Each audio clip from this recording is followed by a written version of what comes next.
Welcome, everybody. I'm Susan Howard, a local attorney, hostess of the Safety Net, Brookline Interactive Group's cable TV show, sort of dedicated to domestic violence. But during COVID, we have expanded the topics that we cover. And today is a perfect example of the wonderful expansion. With us is Angela Sarver. I don't know how to introduce Angela because she is a woman of all trades.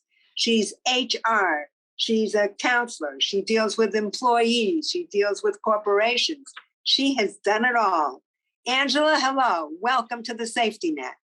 Hi, Susan. Thank you so much for inviting me today. So fill us in a little bit on your background because I don't know where to land. You have done so much. Well, like many people, I didn't follow a straight career ladder up. So my experience is really varied. I'd worked in corporate America on the HR side, providing human resources support. I then made the switch. I have always been in financial services, and I made the switch to be working with broker-dealers and helping to support financial advisors who are independent business owners by providing consulting services. In times I've been away from the industry, I worked as a crisis counselor for a suicide hotline. And that experience, the listening skills you learn, the ability to remain calm in really difficult situations, that's part of what has helped me in being successful in my role now as an HR consultant to small business owners. Angela, what is the name of your organization, of your company, your own? It is Ellie Blue HR Consulting. So Ellie Blue Human Resources Consulting, and it's BLU, not BLUE. And could you tell us how you came up with that name? It's actually named after my mom. So when I think about women who are really influential in my life, my mom was fearless, and she taught us to always stand up for yourself, speak out. Take the bull by the horns. If you want to do something, go and do it. You can be anything you want. And Ellie Blue is a nickname I had for her when we would bake together at the holidays. Oh, what a lovely source for your company. That's so wonderful. So you remember her all day long, every day? I do. Because of Ellie Blue. And where are you located? I'm in Wolfboro, New Hampshire, but my clients are all over the country. Oh, are you a native New Hampshireite? I'm a native Bostonian. So I grew up. Wolfboro's wonderful, wonderful. Yeah, it's a nice place to be, but I grew up in Somerville and then lived in Boston proper for many years. Oh my goodness. Well, a term that I knew nothing about except I have experienced it, but I didn't know it had a label, is what you want to talk about today, and I think it's terrific.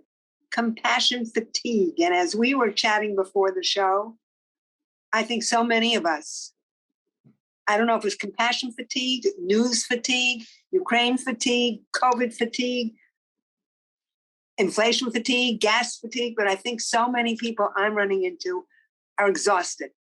Is that what you mean by compassion fatigue? No. It's a great question. Compassion fatigue, in the traditional sense, has always spoken about when providing care for others hurts you. That's the basic definition. So we've often associated it with people in caregiving professions, doctors, nurses, veterinarians, EMS, social workers, because they're often exposed to ongoing suffering. We hear about it, we see it. Mm-hmm. But when we think about what's happened with COVID, how our lives have changed, we are now caregiving in a very different capacity, and it's not something we were prepared for. So now everyone is dealing with this ongoing bad news. Now we're trying to come out of COVID. We've lifted some of the restrictions, but we're hearing about new variants. Mm-hmm. So there's this constant uncertainty around what we're doing. This starts to create that compassion fatigue. How long can I continue to care for others and do for others without sacrificing so much of myself? How long? It's How always do up you to know the when it's too long? I guess that's the question. How would you know when it's too long? Well, there are some symptoms that we all need to be aware of that Hmm. often accompany compassion fatigue. And they're really insidious, Susan. They're things we may not even pick up on. Like we'll say, oh, I'm exhausted. I'm not sleeping well. But, something happened last night. Maybe the baby was up, or, I couldn't sleep well. So Hmm. it's a one-off thing. We don't pay that much attention to it. But then other things start to creep in. And one of the first I heard from a client I was working with, he was a financial advisor. And he said to me, I knew something was wrong when I was working with a client whose husband passed away. She was struggling with the paperwork, and I found myself getting really irritable with her. And he said, that's completely unlike me. Now, we Oh, wouldn't associate a financial advisor with a caregiver, but we have an aging population. Many financial advisors are working with clients who are passing away, and they're working with family members, or they're doing end of life planning with hmm. clients who have a fatal diagnosis. This takes an incredible amount of care and compassion. And Hmm. as they care for others, it starts to have an impact on them. So that exhaustion, that fatigue, cynicism, all of a sudden I'm cynical about everything. There's no joy. I find no joy in anything. I'm frequently complaining, whether it's work or home life. There doesn't seem to Whoa. be anything wonderful in it. These are some of the symptoms of compassion fatigue. And why it's so important for people to be aware of it is that, even if you think just about a workplace, when people are fatigued, when they're feeling this compassion fatigue, we have what we see very often, presenteeism. It means I'm here, I'm present at work, but my mind is not here. I am Is not that what it's focused. called? It's called Presenteeism. presenteeism. So Yes, you're there physically, but your mind and maybe your heart is someplace else. So you right. really can't pay attention to the details or any part of your job, and it could affect your job. Correct? You could really make a Absolutely. serious mistake because you're not paying attention. Am I right? Exactly, exactly. Well, that's why I say that the symptoms themselves are insidious, but as they start to compound, as Hmm. they build on each other, it can become, in certain situations, really dangerous. Think about workplace safety. We're relying on doctors, nurses, EMS to Right. do the right Right. thing. If they're fatigued, if they are not present and fully thinking about what they're doing, that's when mistakes can occur. We've got mistakes that can be made because we can't focus. Right. So, it could be anything, So, trade. is this becoming part of the corporate culture? Are you aware of supervisors who are sensitive to compassion fatigue and presenteeism, and that they may be evaluating a performance based on both of those things? I think it's not known as compassion fatigue. I think, my goal is to continue raising awareness about compassion fatigue. I think in the workplace, they see it as a potential problem. One of the other things we often see is absenteeism starts to Hmm. tick up. And it's because the person just says, I need a mental health day. Now, certainly since COVID, there's much greater awareness around mental health, the need Right. to help employees any way we can. And that's where various programs are coming up, whether it's through your employee assistance program, through your medical provider, being Hmm. able to provide those types of resources. So I think on some level there's awareness, but I don't think they're calling it compassion fatigue. How are they dealing with it, though, Angela? Do you have any idea of how they deal with it? So, one of the things we always recommend is to have open and honest conversations. So, during COVID, I worked with clients to have, I called them, compassionate conversations. We would gather everybody into a room and just have a general conversation. What are you experiencing right now? What's happening? There's no judgment. It's simply an opportunity for people to speak, to get it off their minds, to be able to say it out loud. And there's no solution necessary. We didn't come together to find solutions. It was simply an opportunity for people to say, this is how I'm feeling right now. It doesn't feel good. I'm struggling.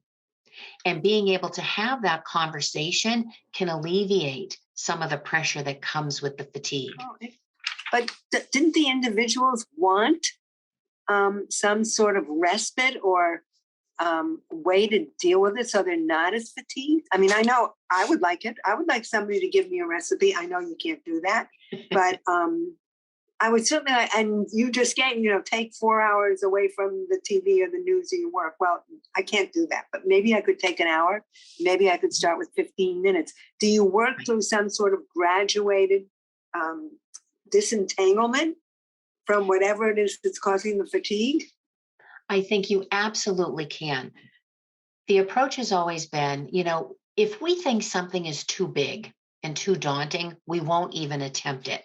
Right. We cannot dramatically change what we're experiencing in life overnight. But if we can commit to small changes, small things that will give us some opportunity to take that step back, certainly, in these times, think about the way we eat. Isn't it so much easier just to grab fast food, especially for the kids on the way home, because I don't want to cook dinner? Not just for the kids, Angela. Not just for the kids. I'm not a kid, but I have to tell you, that's a mantra in my house. I don't want to cook tonight. Exactly. And so what we talk about is there a way you can do some kind of meal plan on a Sunday? Just to say, you know what, we're going to do X on Monday night. Tuesday night, we can send out for pizza. Wednesday will be something else. Now, with small children, that may be harder because it's always going to depend on what they're in the mood to eat. Exactly. But, the idea of doing some type of plan can at least help. So, when I food shop, I know exactly what I'm looking for. I'm not just grabbing random stuff, because what I've heard in doing my research on compassion fatigue, it's that what we eat, the amount of exercise we're getting can really impact how we feel physically. And the physical and the emotional are certainly tied together. Many of us who can fit in exercise, you're working almost all night long. How do you fit that in? Well, I get up at 4:30 to exercise. Yeah, and I'm exhausted by 9 o'clock. I have to tell you, when it isn't compassion fatigue, it's physical. But I get up at 4:30 to row. And that's because you're getting up at night to check the news. Exactly. To find out what's happening. Right. So it becomes that vicious cycle. And so maybe what you need to do is fit in a 15-minute nap. And I know it sounds crazy, but we all hated it. Remember when we were kids? Yes. And it would come nap time, we'd say, I don't want a nap. And then as adults, for me, I think I would love nothing more than a 15-minute nap right now. But 15 minutes is all we need to recharge. So maybe you can put that into your calendar. Right. That's a good idea. To recharge. Right. Getting outside, getting fresh air. Most days, I'll take my dog for a walk. Exactly. That's why I have a small dog with a small bladder. Really, so that I have to get out 4 or 5 times a day. Right. That was the one thing I did that was right. But you know what? Sometimes if it's raining and I don't want to necessarily go for a long walk, I'll still go outside and just stand for a little bit. Just, look up at the sky and try to appreciate, the rain. It's good. It's nourishing the trees, the flowers, the plants. Right. Because that's one of the other, when we think about steps you can take, it's one of the practices is gratitude. Being thankful for the things we do have in our lives. I think about the experience you have, Susan, that can so impact lives of people in the Ukraine, and the steps that you're taking to help out and to have an impact there. Your knowledge, your experience, what a gift to be grateful for. And so if we find those pieces or those things that we can be grateful for, that can help to kind of reset how we're thinking and feeling about things. Angela, during this time, I think I am so grateful to be in Brookline. I'm so grateful to have the show and have guests such as you on who can sort of spread the word, take the time for yourself, take the time to think about yourself and others. We have so much, in spite of everything that may not be perfect. I am grateful for I'm grateful for a full fridge. I don't care if there's inflation. I'm grateful that I can get some gas. I don't care about the price. We are so lucky. And that's what it is. To me, it's faith. I'm faith-based. But I believe in also luck. Right. Well, and I think too that sometimes when we're in the midst of the fatigue we've all been experiencing, it's hard to remember there's so much to be grateful for. And so mindfully going into it and saying, what am I grateful for today? I was talking with a client last week, and we were talking about what she was grateful for. And she said, my feet. And I said, why your feet? And she said, because they walk me 2 miles every day.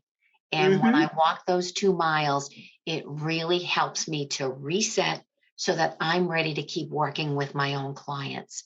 Because ultimately, if we're fatigued and we're the caregiver, we're the one taking care of others, it is really hard to do that if we haven't taken care of ourselves.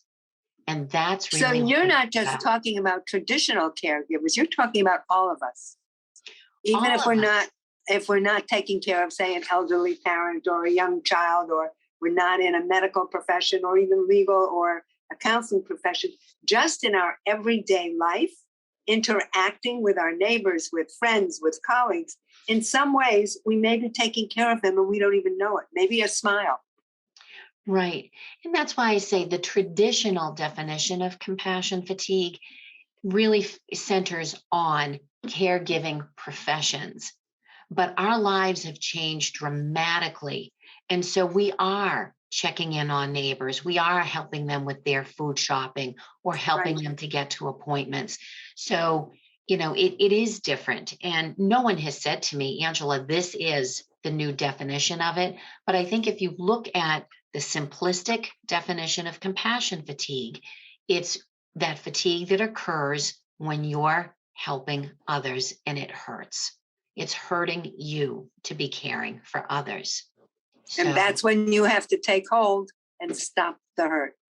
Angela, what a lovely, lovely conversation. And in the few minutes we have left, how do people get in touch with you?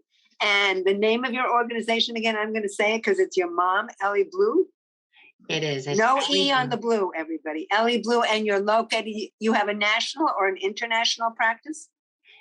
I'm national, so I work with clients across the country, and I can be reached at A Sarver, so it's my first initial last name, Sarver, at elliebluehr.com. And do you give talks? Do you give classes? Do you give trainings to corporations, to small businesses, to schools, to lawyers? Do you do that? I do. My niche in my actual consulting practice is small businesses. So those with fewer than 50 employees. Okay. But I speak, so I will do speaking engagements. I do team building exercises. So there's a lot that I do with employers, a lot around talent optimization. How can we make sure we've got the right people in the right seats doing the right thing? But my approach is always compassionate. I say about my firm, I provide compassionate, cost-effective HR solutions to small business owners because I really think we need to bring the human back to the workplace. Angela, terrific. I'm so glad to have you as a guest on Safety Net. Thank you so much. And that's it for the Safety Net. You can reach Angela Sarver, and you'll give your information again, please, one more time, at A Sarver at elliebluehr.com. Okay, thank you so much. Thank you, Susan. Bye-bye.